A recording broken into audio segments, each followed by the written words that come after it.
Hey all, hope you're doing great. Today we're basically going to discuss three different ways that you can take input in C++. So when you're programming, there's usually three processes that are happening, and the first is the taking in or the entering of some sort of input. The second is the processing of that input, and the third is basically displaying some sort of output. So we are going to discuss three different ways, and the first way that we're going to discuss is the standard input object, which is the alternate of the standard output object known as the cout. And the standard input object is basically CIN, which means console in, and console is basically your screen. So it means that you're taking some sort of input into the screen, and you can take input into any into a variable of any data type using the standard input object using the CIN statement. So, for example, you have an integer variable, let's say int a. So the first thing that you need to know before writing your CIN statement is that you need to give the user some sort of prompt to know when the program runs that right now you have to enter an input and what input you have to enter. You communicate that through the prompt. So for example, I want to enter marks. So I'm going to display this is my prompt statement. I'm going to say enter marks, because without the prompt statement, the user wouldn't know when he or she is supposed to enter or when they're supposed to enter that during the running of the program. So the syntax for the CIN statement is that you just write CIN and then you put this operator, which is called the stream extraction operator, and then to the right of that you type in whatever variable you want to take the input in, which is a in this case, and then obviously end with a semicolon. And the same goes for a character variable. That, for example, if you had a character variable, character b, and we are just going to, let's copy that statement over here. So let's say enter section. So in the same way, you're going to say CNB. That also applies for a string. That, for example, you have string C, and you're going to use the same method. Let's just say enter, or let's say enter name, and then let's say CNC. And before running that program, let's also display those three statements, so that when we do run it, and it's gonna ask us for the input by displaying the prompt statements. So we also need to make sure that they actually got entered in, that the input was actually taken in. So if we go ahead and run that, what we're going to see is that it's going to give us that prompt for enter marks, and you enter the marks, and then it asks you to enter your section, and you enter the section, it asks you for your name, whatever you wrote that, and then it's going to display those three because we put the standard output statements over there. So that was basically the first way. The second one is basically the get line, and the third one is the CIN.GETLINE. So the way you do the get line is that, for example, you have another string over here, string d.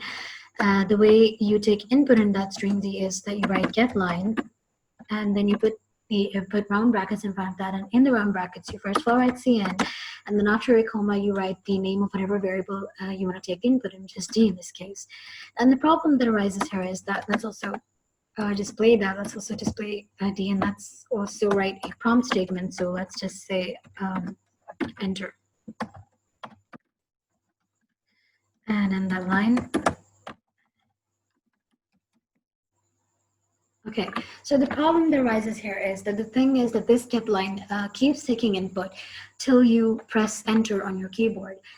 And the problem is that because you're using CIN and getLine in the same program, so the last thing that you did was that you took input in this C variable, and you had to press enter at the end. So when it reaches this line, it's going to say, okay, the last thing that you pressed was enter, so it's going to disregard this because it's going to think that you already executed this line, and it's going to move to the next line. It's going to see that, okay, I have to display D, and because there's nothing in D because it didn't exactly take any input, so it's not going to execute this part of the program properly. So the way that you solve that problem is that when you're using CIN and getLine in the same program, and you're using CIN before getLine, you type in a statement in between CIN and getLine, which is a simple CIN.ignore, and then a round brackets after a set of round brackets after the CIN.ignore, and terminating with a semicolon, obviously. So if you ran that, you would see that this line would get executed, which I'm going to show you right now.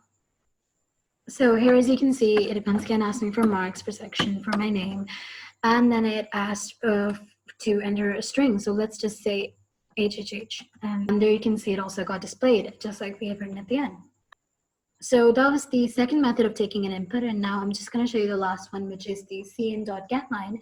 So this is basically for arrays, for character arrays or integer arrays. And let's say that we had a character array, let's say character n, and then what you do is you put square brackets and you type in the size of your array, which, for example, let's take it to be 5.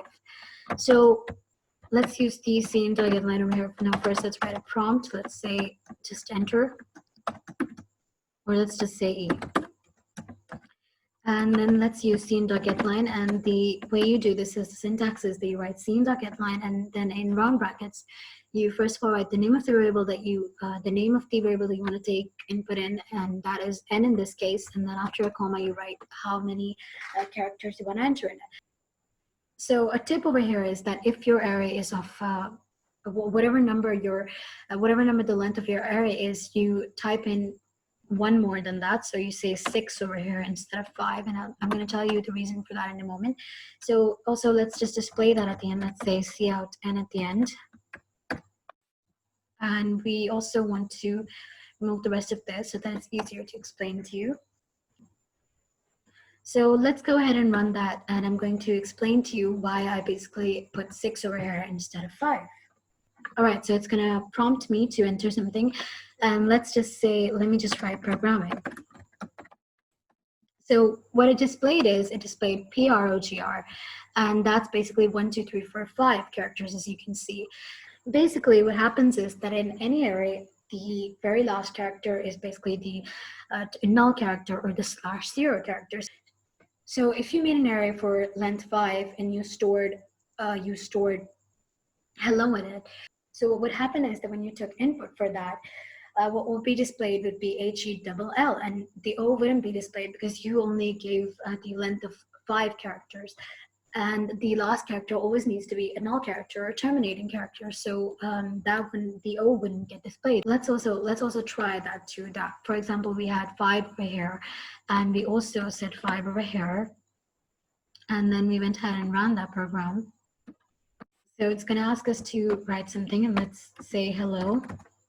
So as you can see, only HELL was displayed because that last character, the 5th character, had to be a terminating character. So that's just a tip, that whenever you're taking input using the CIN.GETLINE in arrays, you should always take care to put one number more than the length of the array that you're intending to take input in or to display. So that's basically how you take input in C++, the 3 different ways that you can. Let me know if I missed something, or let me know if you have any questions. I hope you had fun learning, and like and subscribe, and I'll see you in the next video. Thank you for watching.